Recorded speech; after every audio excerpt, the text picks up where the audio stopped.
Estamos aquí en Literatura Alterada para grabar un nuevo podcast acerca de la relación entre pensamiento, percepción del mundo y lenguaje. Es decir, vamos a hablar, dínoslo tú, Sebastián. Bueno, hoy vamos a hablar de Sapir-Whorf, de la hipótesis de Sapir-Whorf, aunque algunos la llaman teoría de Sapir-Whorf. Ok, vamos a empezar entonces por eso. Y por entender en qué medida, como dice el filósofo del lenguaje alemán Wittgenstein, los límites de mi mundo son los límites de mi lenguaje, aquí en Literatura Alterada.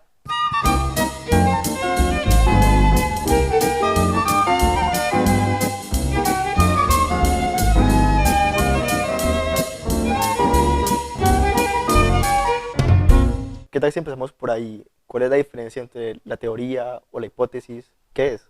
Bueno, ¿qué tal si te devuelvo la pregunta? ¿Cuál es la diferencia entre una teoría y una hipótesis? ¿En qué sentido lo científico de la teoría no puede transferirse a la cientificidad de la hipótesis? Pues yo pensaría que la hipótesis es primero que la teoría y la teoría debe comprobarse. Entonces llegan los planteamientos de Sapir-Whorf a estructurarse como tal, como una idea comprobable o nunca llegan a eso.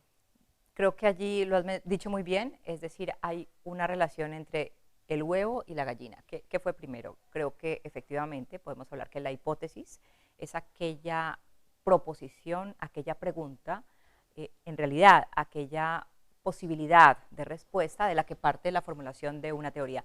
Y una teoría definitivamente tiene que ver con ese viejo, quizás ya revaluado, método científico que aparece, que emerge en el Renacimiento y que tiene que ver con la posibilidad de observar, medir y reproducir las condiciones observadas en un nuevo experimento, es decir, la predictibilidad del saber. Eso constituye la solidez de una teoría y definitivamente la hipótesis de Sapir-Whorf no es sino una hipótesis, Okay. como su nombre lo dice. Sí, porque en internet encontramos muchos lugares donde se plantea como la teoría de Sapir-Whorf, ¿no? Pero entonces creo que lo correcto sería decir la hipótesis Sapir-Whorf.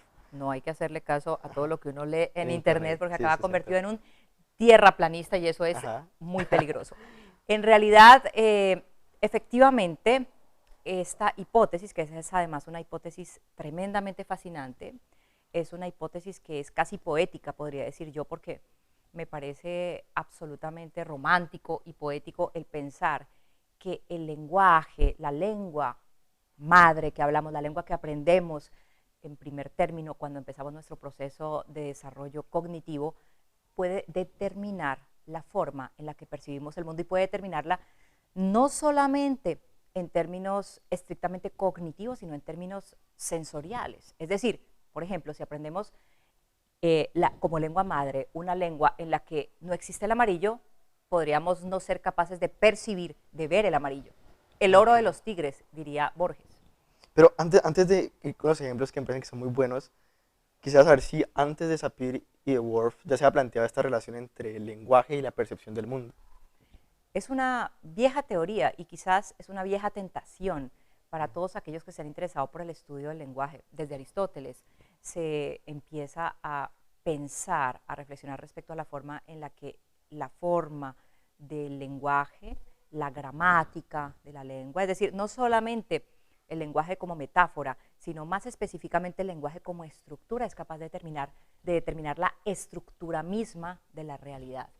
Y probablemente a partir de, digamos, de esta visión, hay unos científicos fundamentalmente alemanes, de nuevo volvemos a los científicos alemanes, que efectivamente se dedican a estudiar estos fenómenos y se dedican a pensar las lenguas por fuera del espectro de esas lenguas ampliamente pensadas y conocidas y estudiadas como son el latín y el griego, que son, hemos hablado ya de uno de ellos aquí, de Wilhelm von Humboldt, Sí, sí. que se dedica a estudiar una lengua que hoy en día sigue causando gran curiosidad, que es el vasco, ¿no? Ujú.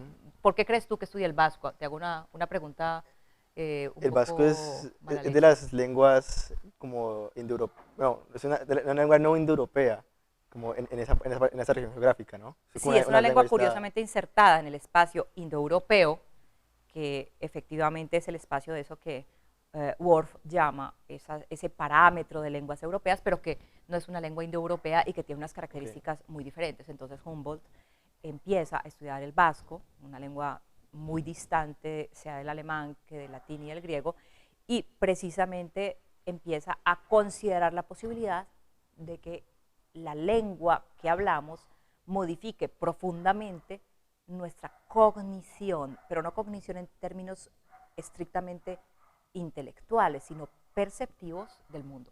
Hay otros autores, por ejemplo, en el siglo de las luces, como Diderot, que plantea en ese momento que el francés es la lengua de la ciencia, mientras que el inglés es la lengua de la literatura, como del arte. Para nosotros ahora puede parecer extraño porque pues pensamos en los científicos siempre es en inglés, ¿cierto? Los abstracts en los artículos académicos son en inglés, y es porque está relacionado el momento histórico y los usos que están en la lengua con los idiomas. Entonces, en ese momento, en el siglo de las luces, en Francia el auge científico es inmenso, mientras que en inglés tenían a Shakespeare, por ejemplo, por eso es importante el inglés ahí. Pero, ¿en qué medida el lenguaje modifica la percepción que tenemos sobre el mundo? Esa es la discusión fundamental, esa es la discusión fundamental porque efectivamente hay una serie de observaciones que empiezan a realizar otra serie de lingüistas, por ejemplo Boas, que seguramente es alguien que hace una experiencia, una observación mucho más precisa del fenómeno de la relación entre cognición, pensamiento y lenguaje. Boas es un hombre que vive muchísimos años, es seguramente el sucesor de Humboldt en esto de pensar esta relación entre pensamiento, cognición y lenguaje, y vive un montón de años, vive desde mediados del siglo XVIII hasta mediados del siglo XIX, y justamente él, quien es un polaco emigrado de niño a Estados Unidos, considera que el salirse del canon de las lenguas ya estudiadas permite ver cómo otras lenguas menos estudiadas, en particular las lenguas amerindias, tienen mecanismos gramaticales tan alejados, tan complejos y formas de entender la gramática de la lengua que pueden y seguramente modifican la percepción de la realidad. Ok, entonces quien empieza a trabajar es Sapir como Worf, trabajan juntos o cómo formulan esa teoría, En esa hipótesis. realidad, creo que el más radical de los pensadores acerca de esta capacidad del lenguaje para afectar la cognición del mundo es Worf, ¿no? Worf, quien además no era ni siquiera un lingüista, era un ingeniero químico. Sapir en realidad es el discípulo de Boas y es un gran estudioso de las lenguas amerindias, estudia un buen espectro de ellas y empieza a enseñar en dos de las más importantes universidades norteamericanas, en Columbia y en Yale. Y es desde allí que a partir de estos estudios, que sin duda se contraponen a esa otra gran tendencia de la lingüística norteamericana, que son las teorías de Chomsky y la gramática generativa transformacional que prevé el innatismo de las lenguas. Veamos cómo hay una oposición muy clara entre concebir que cada lengua tiene la capacidad de modificar el mundo y que entonces es la relación intrínseca entre el hablante de una lengua determinada y el mundo que lo rodea, aquello que organiza, parcela la percepción de la realidad de este hablante, y lo que plantea Chomsky, que es en realidad que existe una capacidad universal, innata de aprendizaje de las lenguas e invariable en todo el espectro de las lenguas del mundo. Entonces, en cierto sentido, Sapir se opone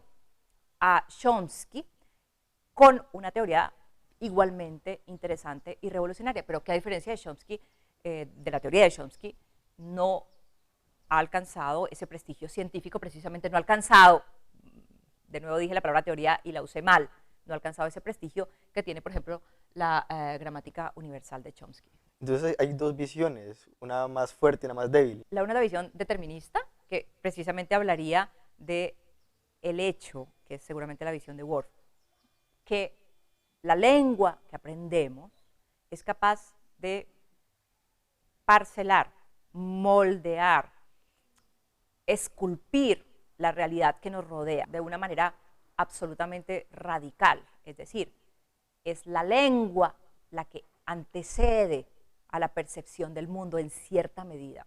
Mientras que hay una versión más moderada, que seguramente es aquella de Sapir, en la que, y sería el relativismo lingüístico, en la que hay una injerencia de la lengua en la percepción de la realidad, pero también esa percepción está moderada por otro elemento que no hemos tenido en consideración durante esta charla, que es la cultura, ¿no? El papel de la cultura en la percepción de la realidad, ¿no? Para Worf, exclusivamente la gramática, la estructura gramatical de la lengua es aquella que moldea el mundo. Esta es la versión entonces radical, fundamentalista, mientras que en cambio la percepción de Sapir es que no es exclusivamente la lengua, sino la relación entre lengua y cultura la que modela la experiencia del hablante. Ok. Sí, de hecho, en esta relación entre lenguaje y cultura, Sapir en Yale tiene una materia que él da que es American Indian Cultures, ¿cierto? Que es donde él plantea todas esas ideas, pero me gustaría que hiciéramos algunos ejemplos con lenguas indígenas latinoamericanas o colombianas. Bueno, en realidad en este momento se me ocurre una que es precisamente la lengua Namtrik, Okay. que no expresa el tiempo, porque, bueno, aquí también es importante que hablemos respecto a, es posible que una lengua que no prevea una estructura temporal tal como nosotros la concebimos, es decir, parcelada, dividida en pasado, presente y futuro, es posible entonces que para los hablantes esto implique una transformación de la idea de pasado, una transformación de la idea de futuro, y más aún, lo cual me parece más interesante, una transformación de la idea de historia personal y de historia como civilización. Porque en la medida en la que yo me sitúo como sujeto en una perspectiva histórica, establezco una identidad y también establezco parámetros de acción en la realidad. Entonces, esa es una buena pregunta. ¿En qué medida la percepción del tiempo, nada menos del tiempo, en el hablante está determinada por la lengua? Digamos que para la cultura Misak, ¿no?, que es la cultura hablante de Namtrik, el pueblo indígena que vive en el Cauca, en un resguardo en el centro del Cauca, el tiempo no se expresa a través de desinencias verbales. Bueno, desinencias verbales son esas terminaciones, ¿no?, de las palabras que justamente permiten que aquellos que hablamos lenguas flexivas establezcamos las distinciones temporales, bueno, o las distinciones también de género, de número, etc. Entonces yo digo, yo amé, la raíz am, la terminación o desinencia es e, o yo amaré, o yo amaba, o yo amare, o yo amase. Es decir, nosotros estamos declinando, estamos moldeando, estamos flexionando la lengua a través de las desinencias, los verbos a través de las desinencias, para expresar el tiempo. La lengua Namtrik, en cambio, no realiza la expresión del tiempo a través de estas terminaciones, de estas flexiones verbales, sino a través de mecanismos léxicos, es decir, en palabras sencillas, de palabras. Entonces, en este caso, por ejemplo, de adverbios. El Namtrik emplea la palabra metrap para hablar del pasado, pero esa palabra significa en realidad lo que está adelante, lo que está ante mí, porque es aquello que yo puedo ver, aquello que es conocido, aquello que ya existe y conozco perfectamente bien por mi experiencia en el mundo. Mientras que para hablar de futuro, emplea una expresión que habla de lo no pasado, de lo no conocido, de lo que en cierto sentido está de espaldas a mi percepción. Entonces, podemos entender que efectivamente esta lengua concibe el futuro como algo que está a mi espalda. Es una expresión justamente que se usa para hablar de lo que está tras de mí. Y en cambio, utiliza una expresión para hablar de pasado que tiene que ver con lo que está ante mí. Entonces, esto justamente podría llevarnos a pensar en qué medida, por ejemplo, para ellos, este símbolo de la espiral, que aparece un poco en todas partes en su iconografía, tiene que ver con una visión del tiempo no vectorial, sino circular. Es decir, que el futuro ya fue. Ujú. Que como dice Borges, quien se fue de su casa ya ha vuelto. Pero creo que hay otros ejemplos en lenguas más cercanas a nosotros, por ejemplo, con el árabe, ¿no? Los árabes escriben de derecha a izquierda, mientras nosotros escribimos de izquierda a derecha. Hay un estudio, por ejemplo, donde se demuestra cómo perciben ellos el tiempo. Entonces hay un experimento donde ponen a alguien, a un árabe, a organizar fotos de un bebé, un niño, un adulto, un anciano, y los ponen de derecha a izquierda, mientras que nosotros los pondríamos de izquierda a derecha. Pero entonces ellos ven el tiempo como, nombrarían primero al anciano y después al niño, o cómo lo verían. Pues digamos que es curioso porque para nosotros efectivamente el vector temporal está siempre situado de izquierda a derecha. Tendríamos el pasado, el presente y el futuro. Sí. Mientras que efectivamente en este caso es lo contrario. Ujú. Y bueno, allí Aunque ellos, vendría a cuento una broma de Woody Allen que dice que sería mucho más divertido irse de este mundo como, como empieza la vida, es decir, con placer, buen ¿no? punto. Con una explosión de placer. No quiero Ujú. hablar de la expresión particular, bueno, digámoslo, con un buen orgasmo, ¿no? Y que de este modo la vida se viviría de una mejor manera, es Ujú. decir, viviendo desde la experiencia, desde lo ya pasado y volviendo a lo primordial, ¿no? Sí, y podemos, otro ejemplo muy cercano es, por ejemplo, la percepción de la belleza, ¿no? En español tenemos artículos de género donde si vemos un puente, vamos a darle cualidades culturalmente masculinas, como fuerte, largo, no sé. Largo es una cualidad masculina. Puede ser. Mientras que en alemán sería die Brücke, que un alemán probablemente diría que un puente es bello, que es elegante, que es bonito, ¿cierto? Se le atribuyen cualidades usualmente femeninas. Entonces creo que hasta en ese tipo de cosas podemos encontrar la hipótesis de Sapir-Whorf. En ese caso, efectivamente, se estaría transformando la percepción sensorial del Ujú, mundo. De hecho, esta hipótesis es tremendamente atractiva ujú, porque siempre querríamos escapar de esa realidad que sentimos específicamente, como dice Wittgenstein, como los límites de nuestro mundo. A mí me parece muy seductor, por ejemplo, pensar que el pasado es algo que está ante nosotros y que el futuro ya fue.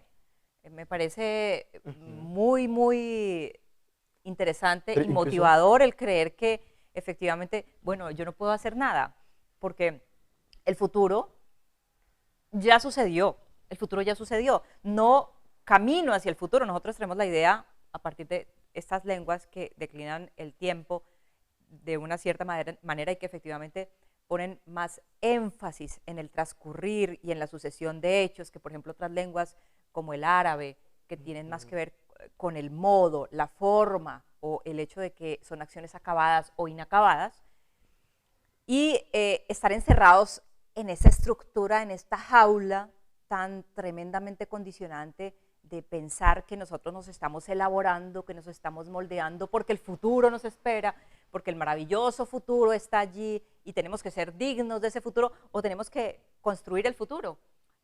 Sería interesante pensar, por ejemplo, en términos de desarrollo y en términos de ecología, el creer que nosotros no estamos caminando hacia el progreso, esa idea tan importante, tan querida para Occidente. Pensar que la civilización es una idea hegeliana, camina dulcemente hacia el, para nada dulcemente, ujú. conflictivamente, guerreramente, destructuramente, hacia el futuro, y el futuro es la civilización. Vamos de la barbarie a la civilización. ¿Qué te parece la idea de pensar que en realidad eh, la civilización es algo que ya pasó? ¿No? Muy borgiano eso. Es algo que ya pasó, por supuesto, pero al mismo tiempo también muy ecológico, ¿no? Porque es pensar que no necesariamente el futuro es algo que nosotros estamos elaborando, sino que el futuro es algo indefectible, ¿no? Y pensar y considerar nuestra memoria de individuos, de nuestra identidad, desde el pasado. Ujú. ¿De qué futuro vengo para ser quien soy? Y no de qué pasado vengo. Es una idea muy loca y Pero nos voltea todo el circuito neuronal, pero precisamente por eso creo que esta hipótesis de Sapir-Whorf. Estos análisis metalingüísticos son desde una visión determinista o relativista, porque el hablante de Landry realmente sabe todo esto, entiende toda esta percepción del futuro como algo pasado, o es una reflexión ya meramente metalingüística. En realidad, te lo puedo responder desde dos puntos de vista.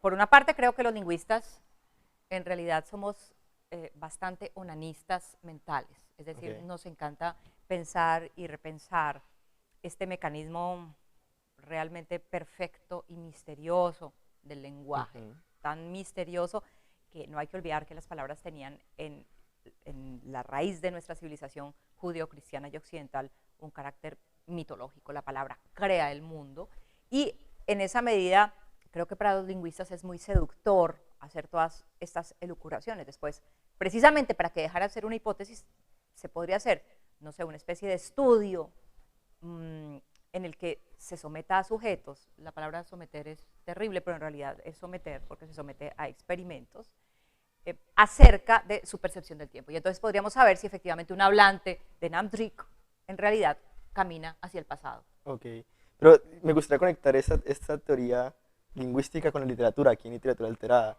Y ¿hay algún libro donde las palabras alteren la percepción de los sujetos en la literatura?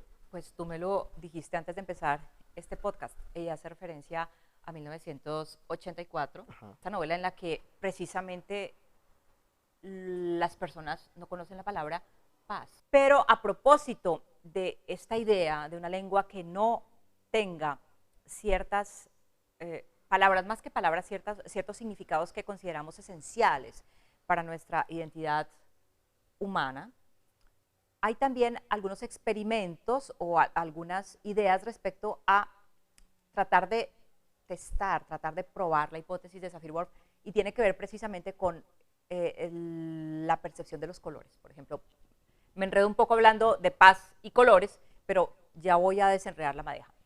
En principio, hay dos científicos, dos lingüistas norteamericanos que se dedican a hacer una serie de entrevistas a hablantes de 90 lenguas y tratan de establecer si estos hablantes, de estos diferentes hablantes de diferentes lenguas, tienen la misma o diferente percepción del color, o realmente, como propondría la hipótesis más determinista de Whorf, no logran percibir ciertos colores porque su lengua no los prevé. Más sin embargo, ellos llegan a la conclusión de que no es así, porque en las 90 lenguas que ellos estudian, efectivamente aparecen 11 colores. 11 colores Okay. que son estables y que además responden a ciertas reglas.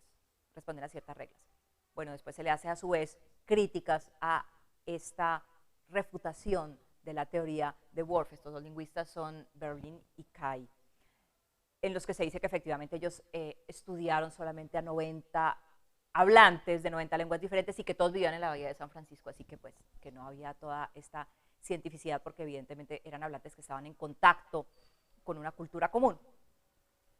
Pero seguramente volviendo a lo que efectivamente hablábamos de literatura de 1984 de Wells, es que realmente sería posible, por ejemplo, que a un niño al que se le enseñe una lengua en la que no esté incluida la palabra amor pueda no sentir amor por sus padres.